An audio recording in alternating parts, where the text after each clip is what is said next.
الرحمن الرحيم الحمد لله رب العالمين والصلاة والسلام على رسولنا محمد وعلى آله وأولاده وأزواجه وأصحابه وأتباعه أجمعين. سبحانك لا علم لنا إلا ما علمتنا إنك أنت العليم الحكيم. سبحانك لا فهم لنا إلا ما فهمتنا إنك أنت الجواد الكريم.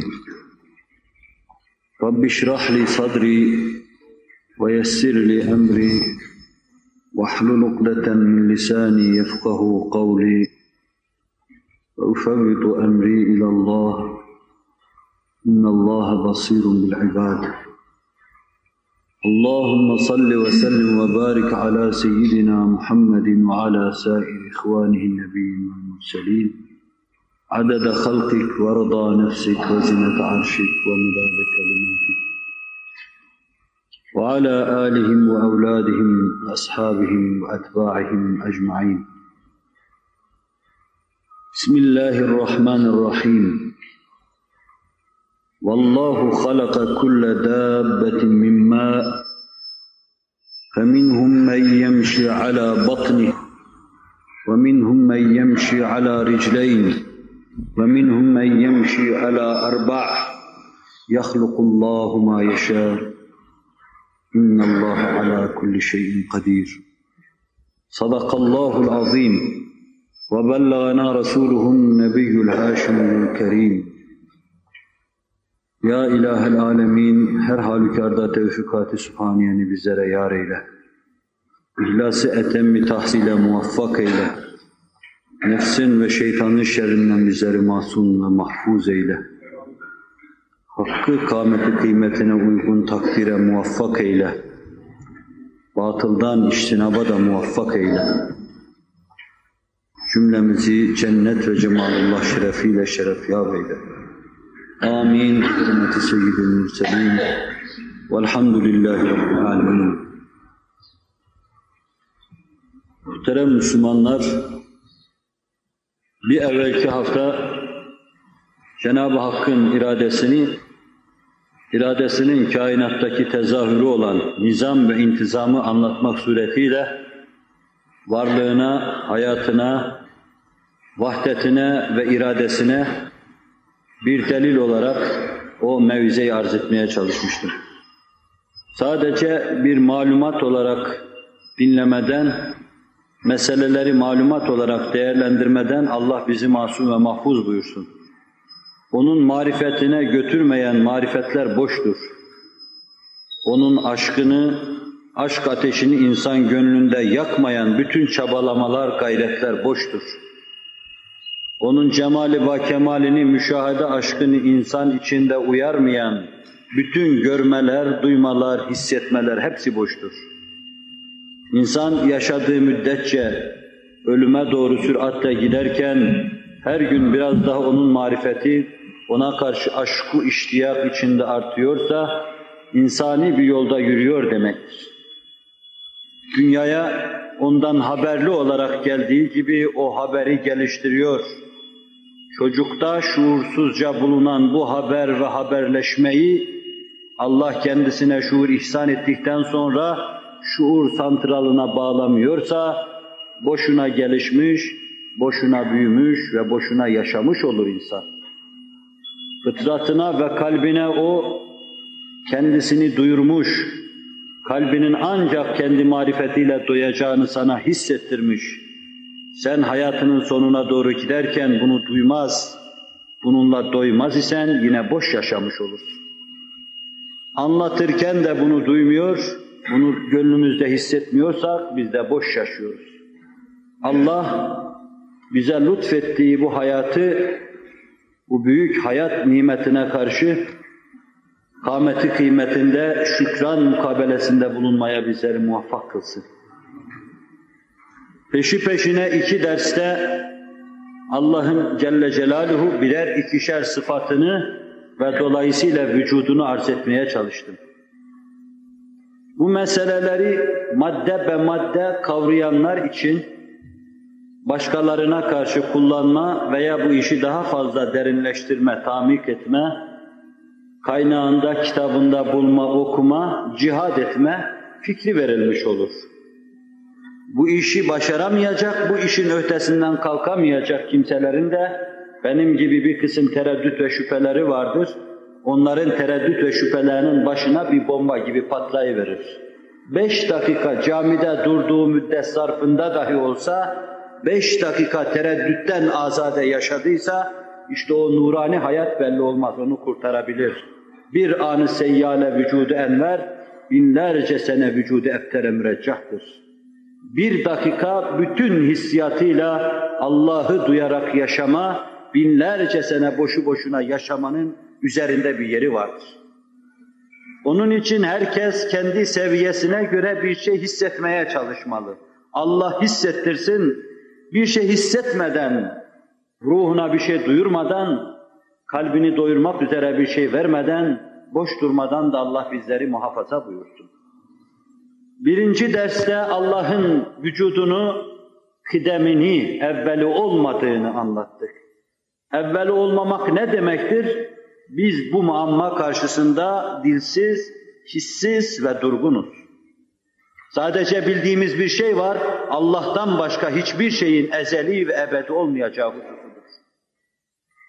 Bir evvelki derste de Cenab-ı Hakk'ın vücudunu, hayatını içine alan iradesini arz etmeye çalıştım. En küçük hadiselerde dahi tesadüfe yer verilmeyeceğini, verilemeyeceğini şerh etmeye çalıştım. Şu önümdeki kürsünün Kur'an-ı Kerim konan yerine şimdi Kur'an-ı Kerim koymuyorlar da mikrofon koyuyorlar. Mikrofonun konması nasıl iradeli bir insan tarafından konulması gerekiyor, kendi kendine olması nasıl muhal ise birbirine bağlı, birbirini devam ettiren ve ancak birbirine bağlı olmakla bir vücut halinde arz-ı endam eden öyle mahlukat var ki, öyle şeyler var ki, tesadüfen bunların bir araya gelmesini, oluşmasını kabul etmek, akılla, mantıkla, ilimle mütenakız düşmenin ifadesidir. Uzun misaller arz etmek suretiyle meseleyi gösterdim ve mev'izenin sonunda ilim adamlarının noktayı nazarı olarak bir kısım rakamlar size arz ettim. İnsan hücrelerden yapılmış. Bu hücreler bir kısım proteinlerden teşekkül ediyor. Ve insan vücudunda tesbih tanesi gibi dizilen, insan hücrelerinde tesbih tanesi gibi sıralanan bu protein parçalarından bir tanesinin içinde sadece 40.000 tane atom bulunduğunu arz ettim. Batılı riyaziye mütehassısı Leconte Dunoy, sadece bu bir tek protein parçasının meydana gelebilmesi için 10 üstü 160 gerekir dediğini de size arz ettim. Yani okunmaz rakam bu. Bu okunmaz rakamla ifade edilecek şey neyse, işte o ihtimallerden bir tek ihtimalle ancak olabilir demektir bu. Bir tek protein parçası. Bunu bugünkü derste daha fazla şerh etmeye çalışacağım. İnsan bir kısım hücrelerden mürekkeptir. Hücre tek başına yaşayan canlı demektir. İnsanın küçük canlı parçası demektir. En büyük hücre deve kuşu yumurtası ise bu bir hücredir. İnsan vücudunda hücreler veya başka varlıkların vücudunda hücreler vardır ki 1 milyonu toplansa bir iğnenin ucu kadar olmaz. Ama biz bunları bugün elektron mikroskopla büyütüyor, pencere haline getiriyor ve sonra bakıyoruz. İçinde Allah'ın irade ve kudretiyle nelerin oynaştığını, nelerin kaynaştığını görüyoruz. Bir tek hücre iğnenin başında işte 1 milyonu toplanırsa, bu bir tek hücreyi teşkil eden proteinlerden bir parçanın nasıl bir yer işgal ettiğini o zaman sen kendi kendine düşüneceksin. Ve o tek protein parçası içinde de 40.000 tane atomun bulunduğunu düşüneceksin. Nasıl görünmez şey. Ve bunların belli bir hesap ve ölçü ve kıstasla bir araya geleceğini hesap edeceksin. İşte batılı riyaziye, matematik mütehassısı diyor ki, sadece bu parçanın bir araya gelmesi, milyar defa milyar belki alsan saçsan, bir defa böyle ya olur ya da olmaz demektir bunun manası. Ondan sonra kainatta birbirini takip eden ve şu şekli hazırı meydana getiren hadiseleri sırasıyla arz etmeye çalıştım. Kullama hatara bi balik fallahu vera'a zalik. Aklına ne gelirse onun verasında Allah vardır Celle Celaluhu. Ehli sünnet kullama hatara bi balik fallahu Teala gayru zalik derler. Aklına gelen her şeyden Allah başkadır. Bunun ayrı bir yeri var. Allah'ın misli, şebihi, naziri, benzeri, zıddı, menendi yoktur. Bu manayı ifade eder. Fakat icraatı bakımından hangi hadiseyi kurcalarsan kurcala, arkasında Allah'ın kudretini, Allah'ın iradesini, Allah'ın inayetini ve Allah'ın ilmini göreceksin. Kainatta senin laboratuvarına, teşrih masana ne getirilirse getirilsin, eline aldığın hassas ince cımbızla kurcaladığın zaman kudreti ilahi kendisini gösterecektir orada. İşte bir tek protein parçasında gösterdiği gibi Güneş'in 149,5 milyon kilometre küremizden uzak bulunması tesadüfe verilemediği gibi arz etmiştim. Havanın şekli hazırdaki kesafeti de verilemez tesadüfe. Havanın içindeki gazların terkibinde belli oranlara riayet de tesadüfe verilemez. Bunları misalleriyle arz ettim. %21 nispetinde oksijen vardır. %10 olsa ölürsünüz. %50 olsa yeryüzünde her şey cayır cayır yanar. Bunu bu oranda tutan Allah'tır Celle Celaluhu. Birkaç kademe yer kabuğu yüksek olsaydı sizin faydanız için yaratılan gazları yutuverecekti. Ve siz ala rafineri tüplere gaz doldurmadığı zaman nasıl gazsız kalıyorsunuz? Bu defa havada öyle gazsız kalacak, ölecektiniz. Delik arayacaktınız girmek için. Bütün bunları peşi peşine ayarlayan, tanzim eden Allah'tır. Çünkü tek hadise değil bu. Binlerce birbirine bağlı hadiselerin en mükemmel şekilde meydana gelmesi gösteriyor ki tesadüf bu işe parmak karıştıramaz. Elektronlar çekirdeğin etrafında hareket ediyor, etmeyebilirdi.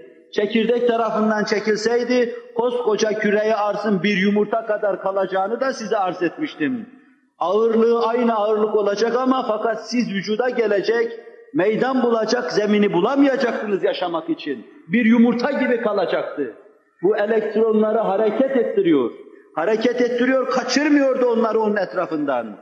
Cazibe kanunuyla cisimleri bir araya getiriyor. Atomları arasındaki sümani bilmiyorum bunu da arz ettim mi? Elektronların çekirdek etrafında dönmesinde mütemadiyen 8'li sıralar birbirini takip eder. Böylece bu nizam, bu düzeni devam ettirmekle cisimleri birbirine karıştırır. Aliler, veliler, bekirler yapar. Taşlar, topraklar, mermerler yapar Allah. Ağaçlar, otlar, meyveler yapar bunları birbirine karıştırmakla. Bu cazibede olmasaydı olmayacaktı bu iş. Cisimler arasındaki bu cazibenin de ayrı bir irade ilahi gösterme şekli vardır. Bunları peşi peşine arz ettim. Bütün bunlar yeryüzünde hayatın meydana gelmesine zemin hazırlamaktan ibarettir. O derste mufassalan arz ettiğim için burada tekrarını zait sayıyorum. Yeryüzünde hayata zemin hazırlamak içindir. Bunlardan bir tanesi eksik olsa, namazın rükünlerinden bir tanesi olmadığı zaman namaz olmadığı gibi hayat olmayacaktır. Bu şartlardan hangisini kaldırırsanız kaldırınız, yeryüzünde hayatın söndüğünü göreceksiniz. Hayata zemin hazırlandı, öyleyse bu derste de Allah'ın vücuduyla hayatını Celle Celaluhu size arz etmeye çalışayım. Ve yine devamlı tekrar ettiğim şu sözü söylemekle işe başlayayım. Size gözünüzü apaçık gösterebileceği binlerce delili de söyleseler, Allah'ı ispat vadisinde o delil gereken kuvvete ve güce sahip değildir. Allah mevcudu mutlak, bizim mahiyetimizde, vicdanımızda kendisini bize hissettirmektedir. Entüisyon dediğim 4. delilde inşallahü teala bunu size arz edeceğim. Artık 6 ay sonra mı sıra gelir bilemiyorum. Vicdanımızda hissettiğimiz mabudu mutlak, bu üluhiyet akidesinin fikrinin fıtri olduğunu kabul ettikten sonra tereddüt ve şüphe gubarını bu delillerle süpürüyoruz. Yani deliller bizim elimizde birer süpürgedir. Kafirin ortaya attığı tereddütleri, şüpheleri bu süpürgelerle süpürüveririz.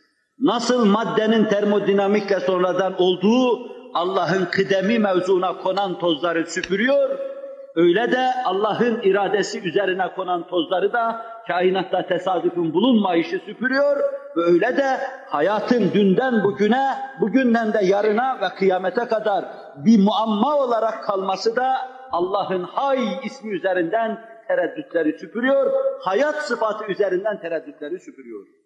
Huvellezî yuhyi ve yumît. O Allah ki hayatı yaratan da O'dur, ölümü yaratan da O'dur. Bir kısım kanun ve mekanizma onunla alakasını kestiği zaman sönüyor demek değildir bunun manası. İşin biraz sarf babında inceliğine vakıf olan bilir ki ihya ve imate daha ziyade hayatı nefretme verme manasınadır. Hayat nasıl bir varlıktır? Ölüm de öyle bir varlıktır. Hayatı yaratan Allah olduğu gibi mevti yaratan da Allah'tır. Mekanizma ortadadır.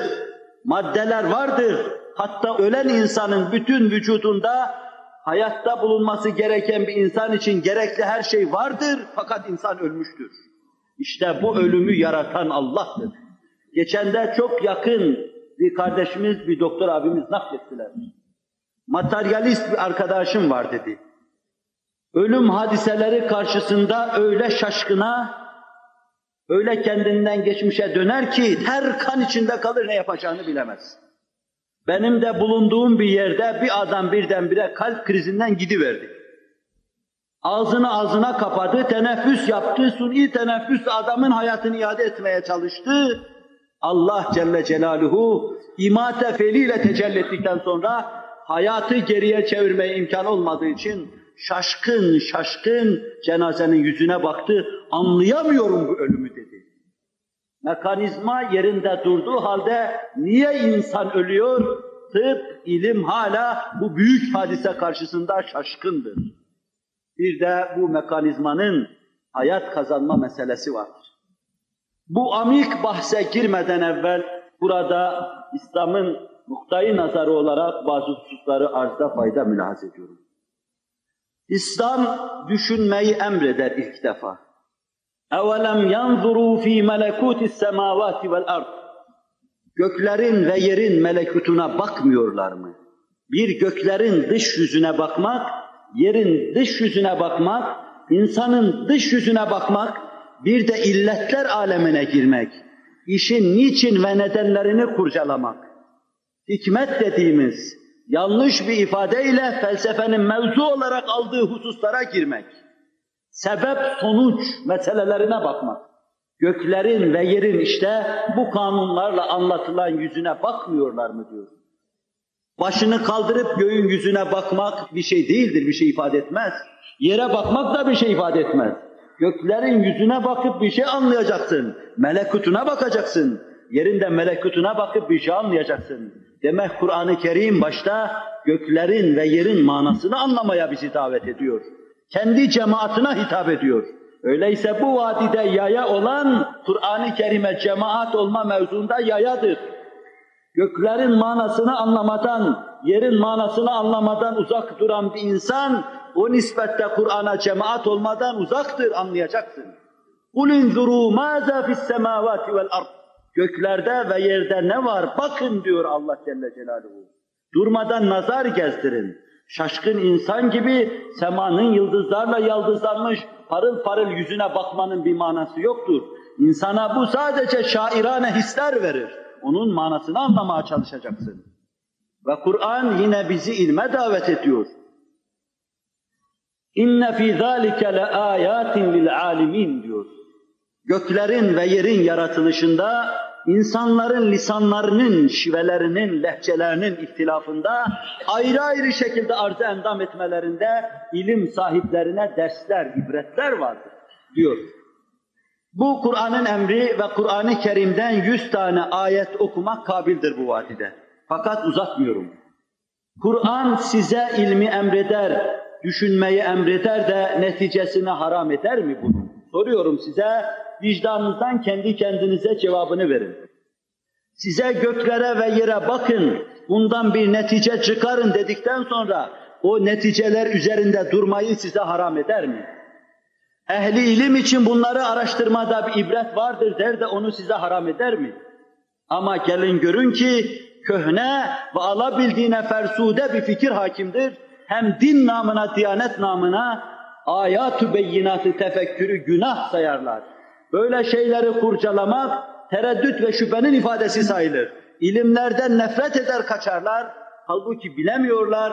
Böyle yapmakla Allah'tan, Kur'an'dan ve kendilerinin mufassal bir eşi, numunesi olan kainattan uzaklaşıyorlar. Bilemiyorlar ki fıtratlarına ters bir istikamette sürüklenip gidiyorlar. Batı'da dinle ilmin mütenakız düştüğü devirler olmuştur. Bugün de mütenakızdır. Yeni bir dille uydurma, hoşlanmam, ağzımdan çıkıyor, Allah affetsin. İlimle din Batı'da 1000 seneden beri ters düşmüş durumdadır. Dinin aslında ve mahiyetinde değildir bu. Kitabullah'ı tahrif eden insanlar dini bu hale getirmişlerdir. Hayata karşı yabancı olan dil, ilme karşı yabancı olan dil, ilim tarafından, hayat tarafından daima reaksiyonla karşılaşmıştır. Onun içindir ki sahayı ilimde din kendisini gösterememiştir Avrupa'da. Ama İslamiyet'te böyle bir şey asla bahis mevzu değildir. Neden bahis mevzu değildir? Çünkü Kur'an tahrif edilmemiş Allah kitabıdır. Şu kainat Allah'ın irade ve kudretiyle yazılmış bir kitaptır. Kur'an da Allah'ın kelam sıfatıyla yazılmış bir kitaptır. Muhteşem sani bir sanat abidesi dikmiştir. Ve ondan sonra o sanat abidesini size Kur'an denen kitabıyla tercüme etmiştir. Kevn kevnullah'tır. Kelam kelamullah'tır. Abd abdullah'tır. Abdullah'a kelamullah kainatullah'ı anlatıyor. Hilaf olur mu bunda? Tenakuz olur mu bunda? Elbette bir şeyi yaratan en doğruyu konuşur. Öyleyse Kur'an-ı Kerim'i ilimlerle ters düşüyor görmek, müsbet günuna karşı gelmenin ifadesidir. Size anlatacağım hususu, işte ilmi anlayış içinde, Kur'an-ı Mucizül Beyan'la ilmin beraber gidişi havası içinde arz etmeye çalışacağım. Allah'ın Hay ismine aynı olacak bir tabloyu arz edecektim. Bu mukaddemelerle anlatacağım şeyin ne münasebeti var şimdi göreceksiniz. İnsanlar ya bir anadan babadan meydana gelmiştir veyahut bir amipten, solucandan, kurbağadan, kanguriden, maymundan meydana gelmiştir. İlim ve din bir tarafta ittifak ve ittihad eder, bir hakikata parmak basarsa, bunun dışında faraziyelere, nazariyelere dayanarak, affedersiniz zevzeklik yapanlara sükût etmek düşer. Kur'an bu iş böyledir diyorsa, Resulullah bu mesele böyledir diyorsa sallallahu aleyhi ve sellem ve ilimde bu noktada faraziyecinin, nazariyecinin karşısında ise hoşbazlık yapana en azından ilmin verdiği fazilete dayanarak sükût etmek düşer. Ama hala konuşuyor, hala kulak tırmalayıcı şeyler söylüyorsa ilim adamı nazarıyla bakılmaz. Garip tecelli, ayaktaşı başa çıkmış, baştaki ayağa inmiş, 20. asrın garaibinden bir tanesi de budur deyip geçiveririz. Allah insaf ve izan versin. Kur'an diyor ki, İnne mesele İsa indallahi kemeseli Adem halakahu min turab thumme kâle lehu kun feyekûn. İsa'nın yaratılışı neye benzer biliyor musunuz? O Hazreti Adem'e.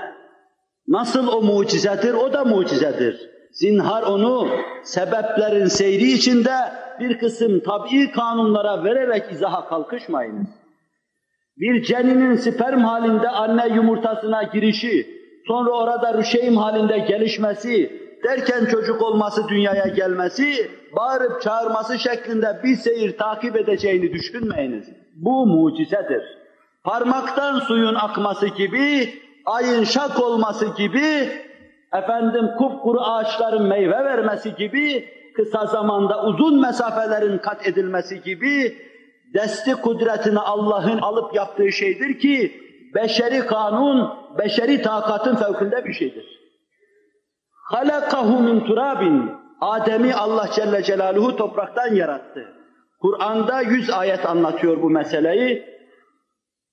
ثُمَّ قَالَ لَهُ كُنْ Sonra Allah ona ol deyiverdi. hemen akabinde de oluverdi. Allah Resulü sallallahu aleyhi ve sellem لَمَّا خَلَقَ اللّٰهُ آدَمَ وَنَفَخَ ف۪يهِ الرُّوحَ فَعَكَسَ İlâ ahiril hadis. Allah Adem'i yarattı, ona ruhu nefetti, o da aksırıverdi birdenbire, sonra da elhamdülillah dedi. Allah Celle Celaluhu git şunlara selam ver, senin ve senden sonra evladının selamı olacak dedi. Sahihinde Allah Resulü'nün ifade buyurduğu hadis-i şerifte Hz. Adem'in birdenbire ani ve def'i yaratıldığını göstermektedir.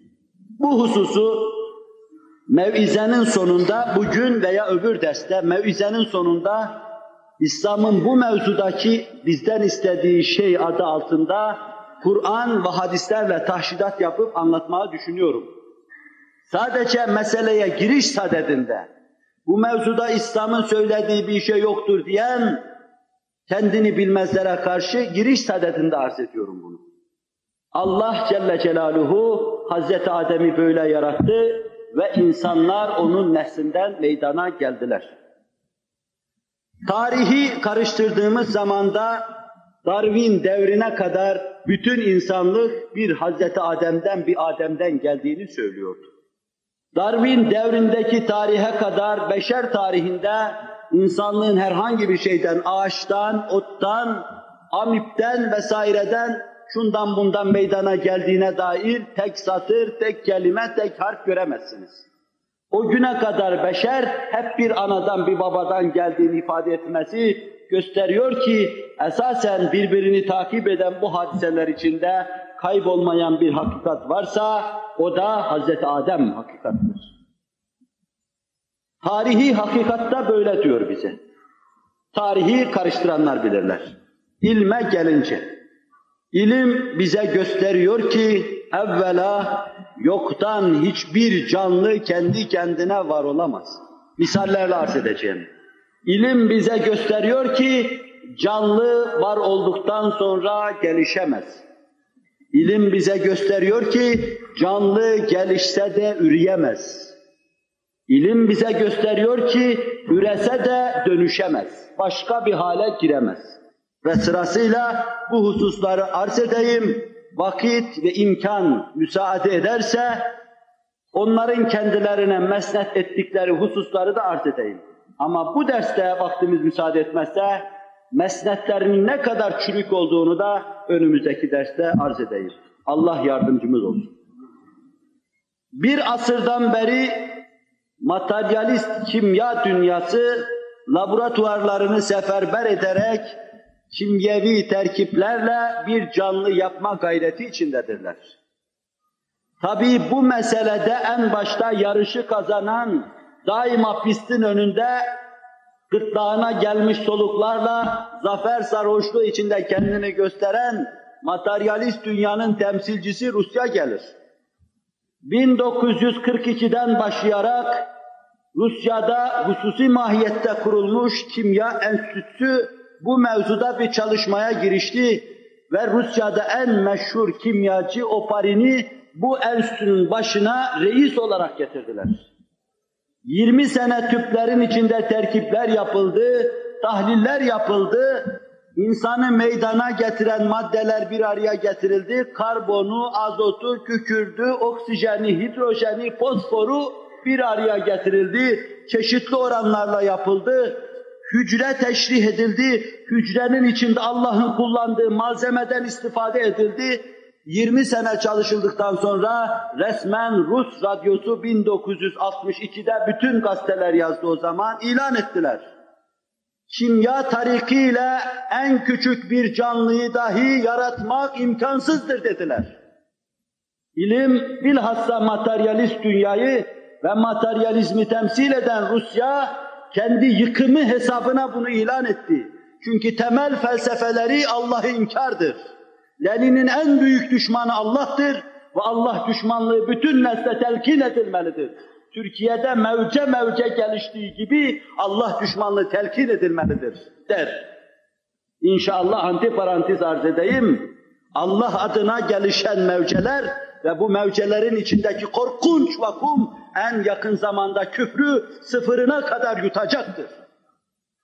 Kaldı ki onlardan daha evvel kimya tarikiyle veya balçıklar, çamurlar içinde bir canlının kendi kendine meydana gelemeyeceğini, pozitif ilimde büyük bir rükün olan Pasteur tecrübelerle aleme göstermişti.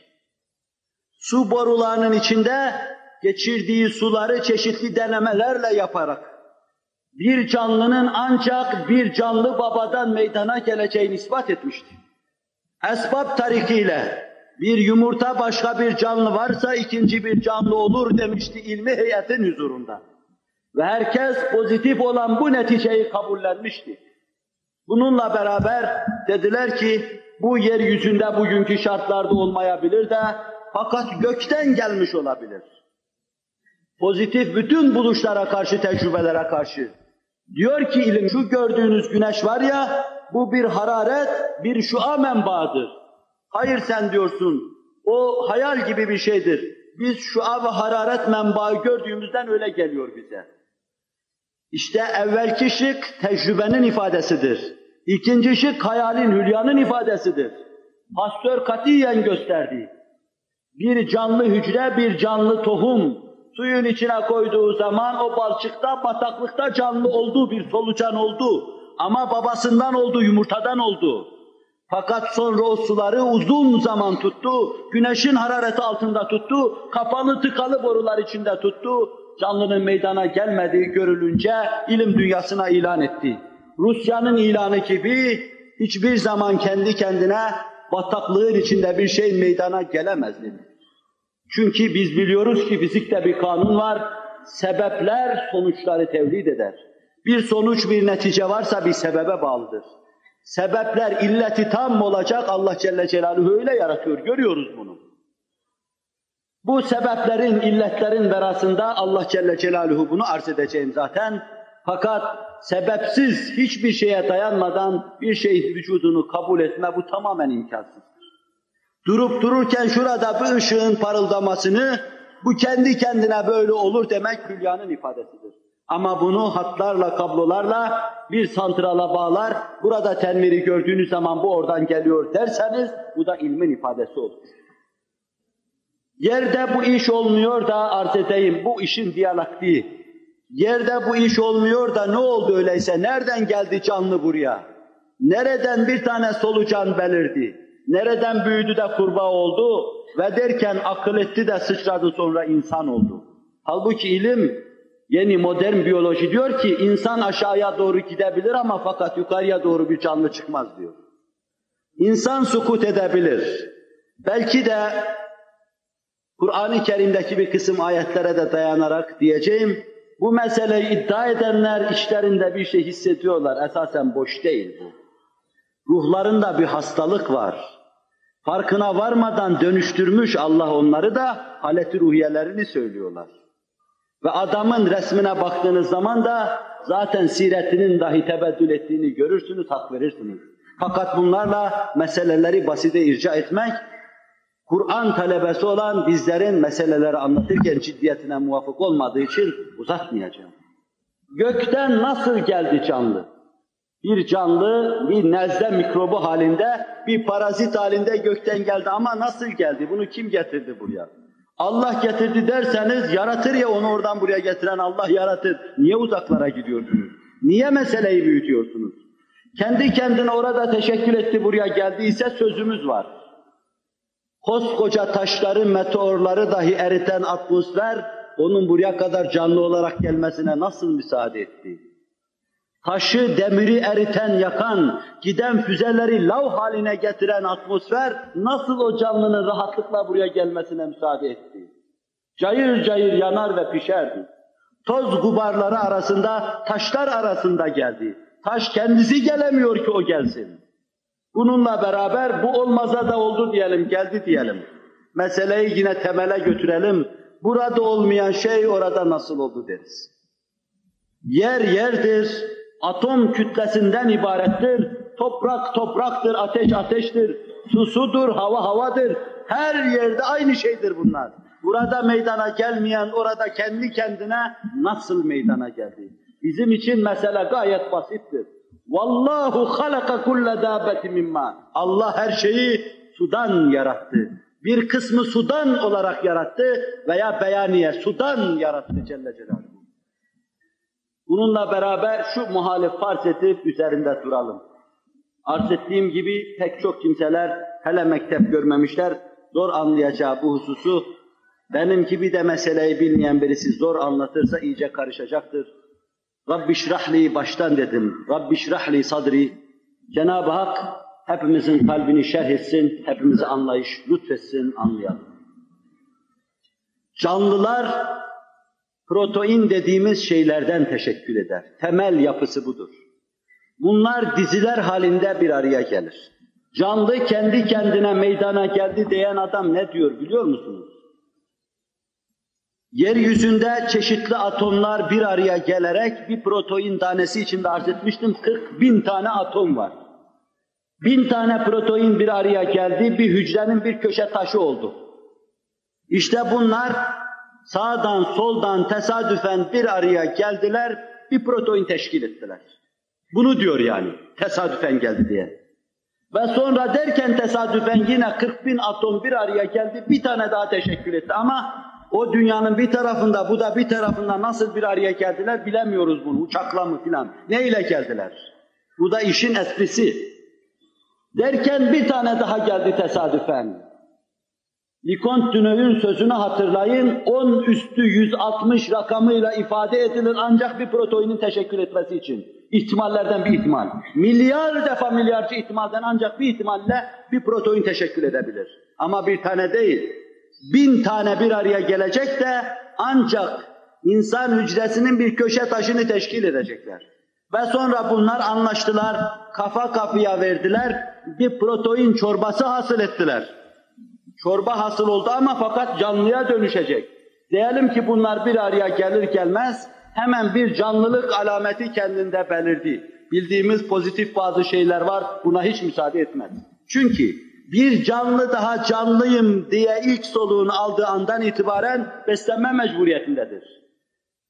Beslenme mecburiyetinde olan, daha canlıyım derken beslenme mecburiyetinde olan bu canlı kendisini besleyecek proteini nereden bulacak? İçinde tezgahı, fabrikası olması lazım bunun. Bir taraftan oluşurken tesadüfen bir taraftan da içinde fabrika kurulacak. Fabrika kurulurken öyle ince hesaplarla kurulacak ki bunun ağzına göre, midesine göre şeyler yapacak. Ve o da hemen tam oluştum derken fabrikanın hasıl ettiği o hayatlar macunları alacak, istifade edecek. İşte bu noktadan, yani birkaç protein bir araya gelip ilk canlıyı teşkil ederken beslenme, solunum, sindirim ve metabolizma artıklarını dışarıya atma gibi, pislikleri dışarıya atma gibi bir kısım problemler var ki bunlar bize diyor canlı kendi kendine meydana gelmez. Bu işin birinci şıkkı. İkinci şıkkına gelince, her canlı proteine dayanır. Karınca buğdaya dayandığı gibi sen ağzını şekere, nişastaya, proteine, balığa, ete, süte verdiğin gibi canlı da meydana gelirken, hayatını devam ettirirken proteine dayanır. Canlı meydana geliyor, kendisini devam ettirecek proteini buluyor. Bulsun ne olacak? Bir yerden alsın yesin. Mesele bildiğin gibi basit değil. Zira proteini canlılar hasıl ediyor. Protein senin vücudunda hasıl oluyor. Hayvanın vücudunda hasıl oluyor. Allah'ın kurduğu tezgahlarda hasıl oluyor. O tezgahı neye vereceksin?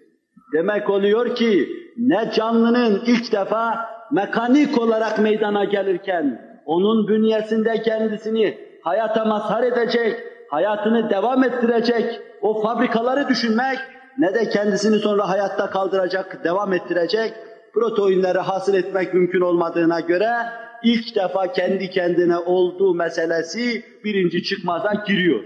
Kendi kendine bir şey olmazsa tekamül hiç olmaz zaten. Kendi kendine olmaz, görüyorsunuz. Bu söylediğim şeyleri laboratuvar neticelerinde tıp bize anlatıyor. Modern biyoloji bize anlatıyor. Hayat bilimi bize anlatıyor bunu. Kat'idir, sabittir diyor. Bu olmaz. Ama bu dönemeçte bitmiyor iş. Bakın daha başka aşamalar da var. وَلَقْتَحَمَ الْعَقَبَ adeta diyor Kur'an-ı Kerim. Bu kediyi, bu tepeyi aşamayacaksınız. Aşamayacaksınız. Başka bir tepe daha çıkıyor karşılarına. İkinci şık. Biz görüyoruz ki benim durumumda olan bir insandan denizlerin içinde halkın deniz anası dediği tek hücreli amiplere kadar hepsinin bir beslenme yolu var, bir solunum yolu var, bir sindirim yolu var, bir de içindeki pislikleri dışarıya atma yolu var, beslenme yolu var. Fakat bu kurulmuş bir mekanizmadır. Allah Celle Celaluhu amibe yalancı ayaklar vermiştir. Bir şey yakalamak istediği zaman hemen o ayaklar hasıl olur.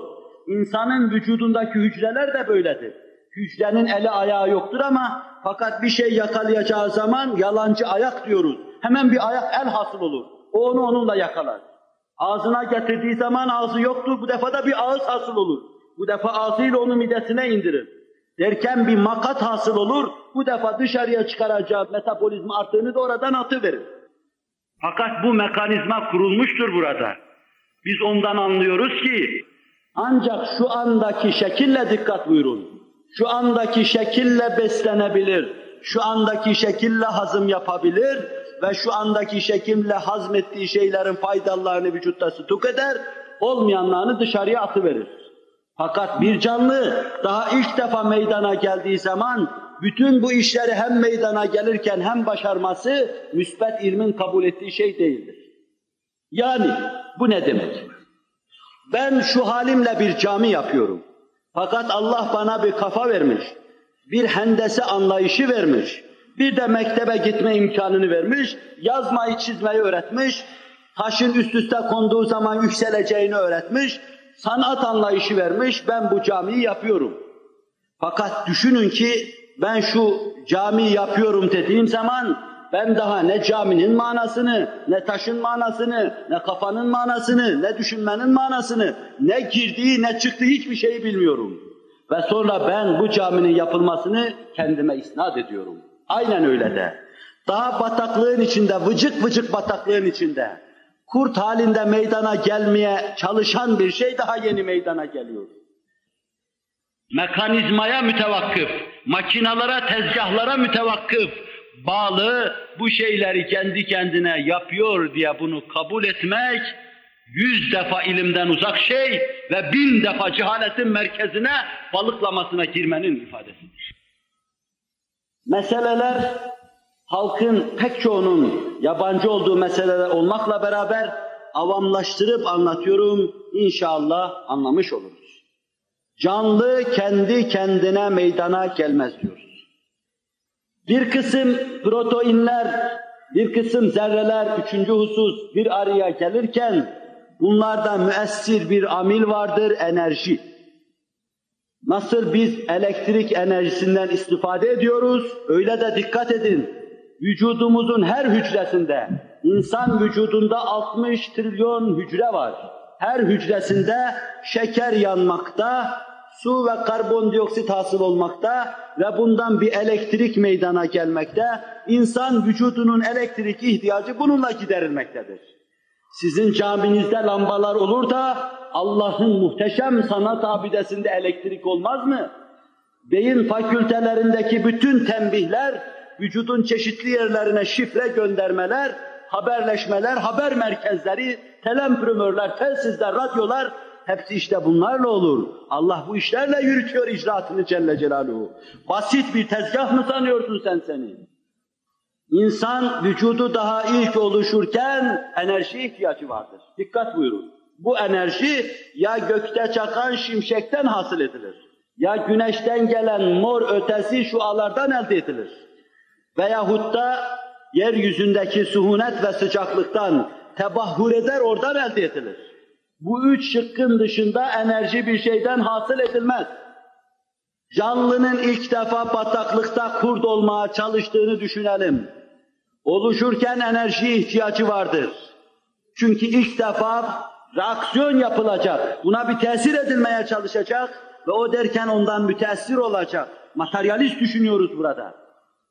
Fakat bunun bu muhtaç olduğu enerji ya tepesinde çakan şimşekten elde edilir, ya mor ötesi güneş ışınlarından veyahut da yeryüzündeki suhunetin, sıcaklığın sularla buharlaşmasından. Halbuki Bir organizmanın, eskiler uzviyat derlerdi, bir organizmanın var olması ve sonra varlığını devam ettirmesi sürekli olarak belli bir oranda enerjiye ihtiyacı vardır. Bu enerji mikron hesaplarıyla ölçülmüştür. Şayet biraz fazla olsa hücre ölür, biraz az olsa hücre hayata mazhar olamaz. Belli bir oranda ve devamlı, kesilmeden devam etmesi gerekir. Canlı meydana gelirken gerekli olduğu gibi hayatını devam ettirirken de gereklidir. Şimdi bakın, şimşek bir defa çakıyor, korkunç bir elektrik hasıl ediyor. Bu hücre canlısının canını okumuştur esasen. Okumadığını düşünün, elektrik kesildiği an iş bitmiştir. Devamlı diyoruz elektriğe ihtiyacı vardır. Pozitif ilim söylüyor. Mor ötesi şualardan enerjisini aldığını düşünelim. Gece güneş battığı zaman nereden alacağı karşımıza bir problem olarak çıkıyor. Sürekli olarak enerji ihtiyacı vardır dedik. Havanın suhunetinden hasıl olan su buharlaşması bunu yapacaktır. Yukarıya çıktığı zaman Allah'ın bir kanunuyla suhunet dediğimiz şey orada soğuk su damlaları haline gelecek, aşağıya inecek. Bu da canlının canını okuyacaktır.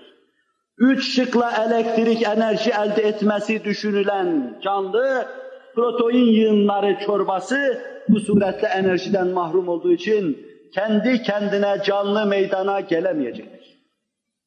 İnşallah bir şey anlıyoruz. Hele bu protein yığınlarının Hegel'in saçmalarına dayanarak bir kısım kimselerin denizin dibinde teressüp edip bir kısım cüruflar halinde kendini gösterdikten sonra hayata mazhar olmaları asla düşünülemez. Hegel denizin dibinde bir varlık yapar kendi hayaline göre. 20 tane varlık sıralar, sonra onları karaya çıkarır hayalinde. Jules Verne'in romanlarındaki hayaller gibi anlatır bunu.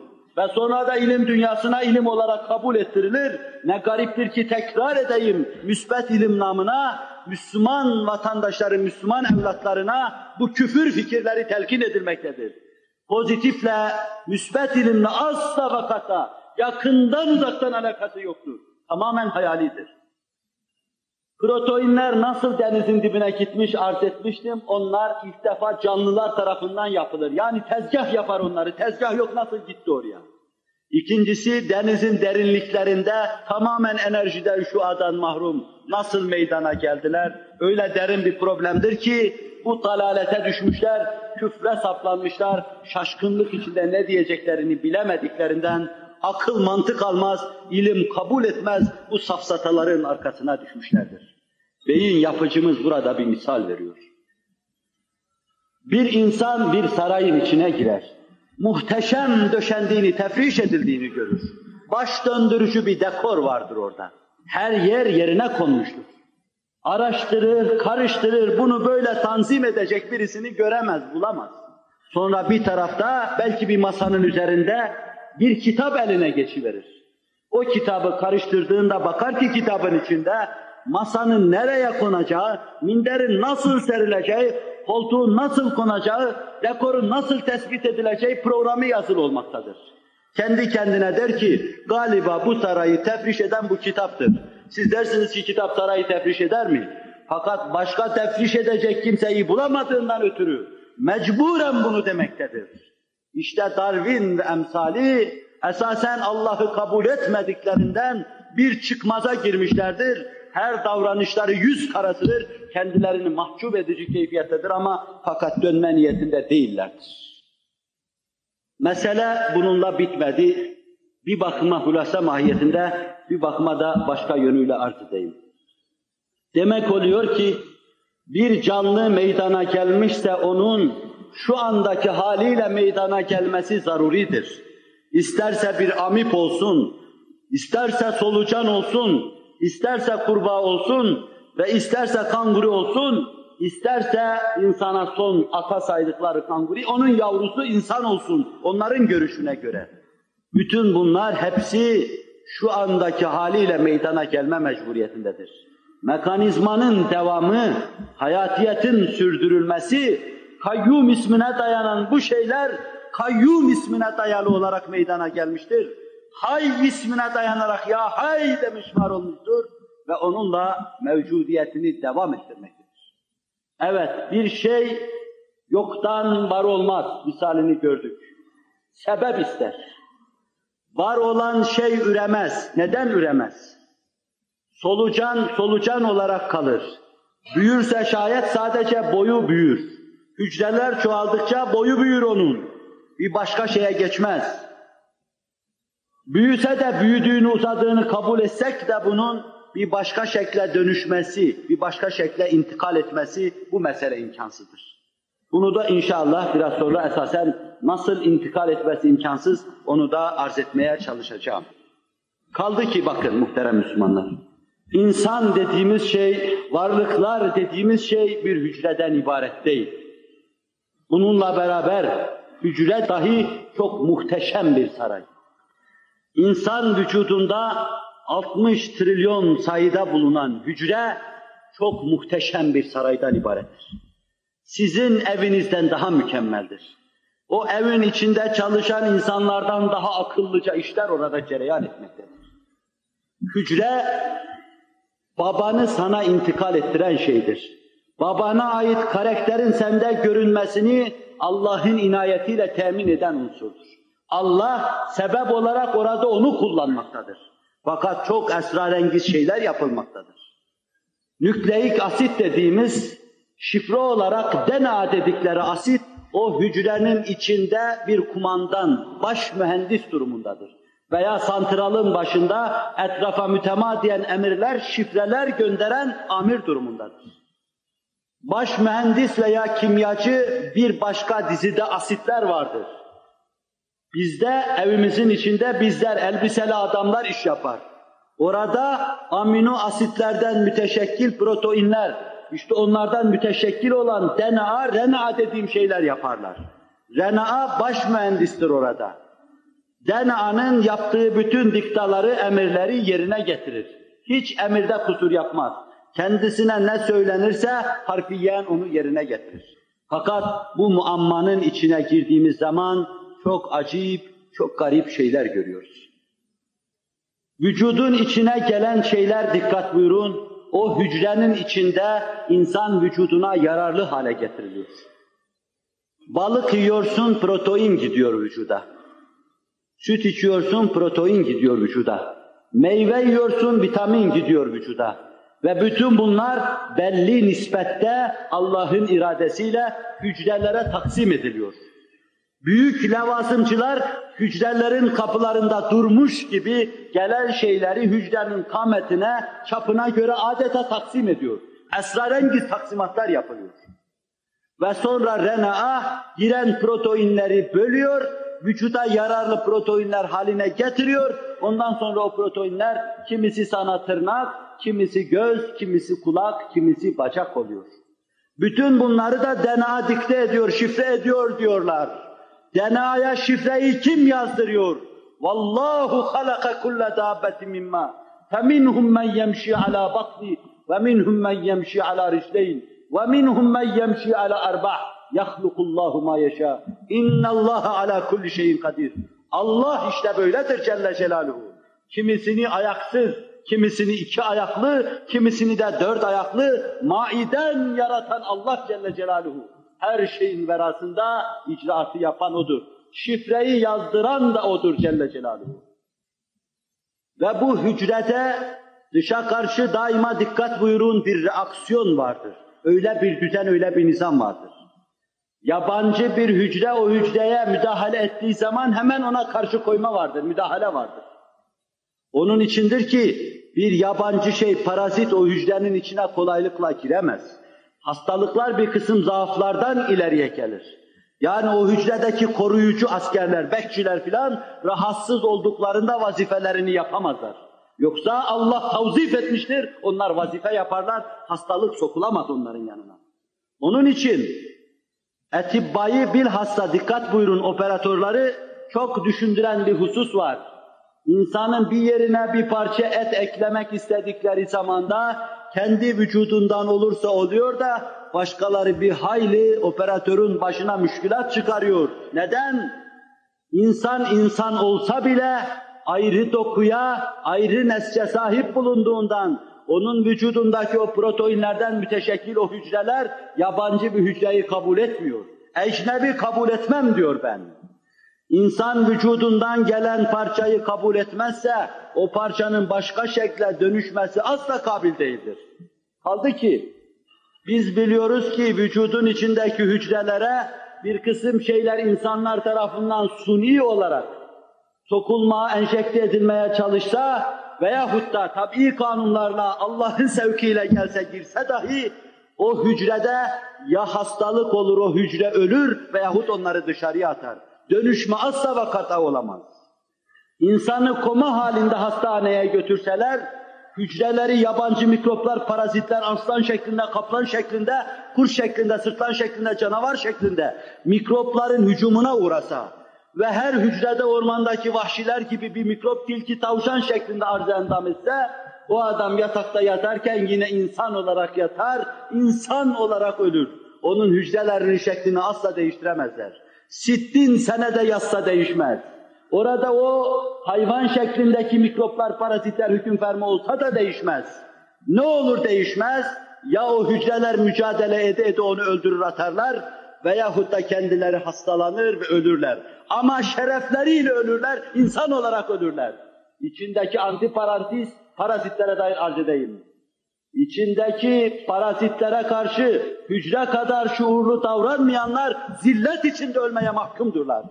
Batıdan parola sorulmadan içine giren, vatan hücresi içine giren, kalp hücresi içine giren, aile hücresi içine giren nice parazitler vardır ki sen onlar karşısında teessürden hasta olmamışsın, sedyeyle hastaneye götürülmemişsin, fakat teslim olmuşsun, onların şekline girmeye çalışmışsın. Evet, bir dönme varsa o da bizim siretimizdedir. Hücrede asla dönme yoktur. Çünkü ayat-ı tekviniyeye göre onlar Allah'ın emirlerine harfiyen ramdır. İnsan iradeli olduğundan Allah'a baş kaldıran sadece insandır. Bunu da hislerime dayanarak burada antiparantiz arz ettim. Cenab-ı Hak taksiratımı af buyursun. Demek oluyor ki hücre esasen yapı itibariyle her hücre ayrı protein dizisinden müteşekkildir. Ali'nin evi Ayşe'den, Fatma'dan, Hatice'den mürekkeptir. Veli'ninki de Bekir'den, Ali'den, Osman'dan mürekkeptir. Ayşe, Fatma, Hatice nasıl Ali, Osman, Bekir olmazsa öyle de insan vücudundaki hücre ister dıştan bir şey enjekte etmekle, drozofilla sineğinde yaptıkları gibi isterse mikropların tasallutuyla asla değişmez. Bunu inşallahü teala kimyevi keyfiyetlerini anlatacağım. Şimdi anlaşıldı ki hepsini anlatamayacağım size. İlerideki dersimizde takdime çalışacağım. Kimyevi keyfiyetlerini arz etmeye çalışacağım bunu. Bir diğer husus da şudur, çok dakiktir bu da. Biliyoruz ki Allah Celle Celaluhu bu insanları yaratırken böyle tesadüfen insan meydana gelmemiştir. Kabul etsek ki bir yerde bir canlı meydana geldi, bir yerde de bir canlı meydana geldi. Bunların her ikisinin de birbirine uygun, yani cinsiyette mukarin olması lazımdır. Yani aynı cinsten olması lazım. Birinin erkek, birisinin de dişi olması lazımdır. Sonra evlensinler de bunlardan nesiller meydana gelsin. Çok uzak tesadüflerin bir yerde hasıl ettiği bir canlı, başka bir yerde hasıl olan bir canlı, ikisi de erkekse ne olacak? İkisi de dişiyse ne olacak? Biri köpek, biri insansa nasıl olacak? Biri solucan, biri kurbağaysa nasıl olacak? Çok karışık hesaplar var burada. İkisi de insan olacak, biri erkek, biri dişi olacak, ikisi de bir yerde olacak, buluşacaklar, ondan sonra mukarenet olacak, cinsleşme olacak, çiftleşme olacak ve derken türeyecek. Ama Allah Celle Celaluhu Adem'den yarattığı insana eş de yaratmış. 3 harika mucize var. Hz. İsa mucize, babasız yaratılmış. Adem mucize, anasız babasız yaratılmış. Havva mucize, anası mı yok, babası mı yok ben bilemiyorum. Siz biliyorsanız bana sonra söylersiniz. Çünkü Allah onu Adem'in bir parçasından yaratmış. Hazreti Adem'i baba mı kabul edeceksiniz, ana mı, Allah bilir onu. Bunlar Allah'ın kudretiyle olan şeylerdir. Sonra Allah Celle Celaluhu çift yarattığı bu varlıkları bir araya getirmiş, aralarında telkih kanunu vaz etmiş, çiftleşme durumu, Derken sperm rahmi maderde yumurtaya giriyor ve Allah ondan cenini hasıl ediyor. Bu da ayrı bir muamma. Kur'an'ın bu mevzudaki ayetini anlatırken bunu şerh edeceğim inşallah. Fakat burada şu kadarcık kısaca anlatmama müsaade edin.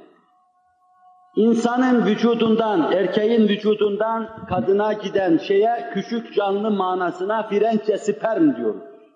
Sperma diyelim. Anne karnında o gelen spermayı hoş karşılayan, tıpkı erkek ve kadının evlenmesi gibi onunla zifaf olan, derken orada ceninin ilk teşekkülünü Allah'ın inayetiyle, kudretiyle meydana getirmeye çalışan pıhtıya, yoğurt yığınına, protein yığınına da yumurta diyoruz. Onların öyle birbirleriyle anlaşması, uzlaşması, mektuplaşması, aşıkane izdivaçları ayrı bir meseledir, onu yerinde arz edeceğim. Orada gelişmeye başlar. Fakat dikkat edin. Karakter taşıyan elemanlar vardır. Genler diyoruz. Bunlar kromozom dizileri üzerinde bulunur. Erkekte 46 tane vardır spermde. 46 tane de kadında vardır. Bunlar bir araya getirildiği zaman 92 tane olur. Fakat insanın vücudunda, insanın tohumu olan bu şeylerde daima 46 tane kalmaktadır. Dikkat edin. Kalsın 46 tane onda olsun, 46 tane de onda. Ne anlatır bu bize? Değil, öyle bildiğin gibi değil mesele. Maymunda 46 tane değil bu. Başka hayvanda da 46 tane değil. Otta da 46 tane değil varsa. Bu insanda 46 tane. Kadında da 46 tane.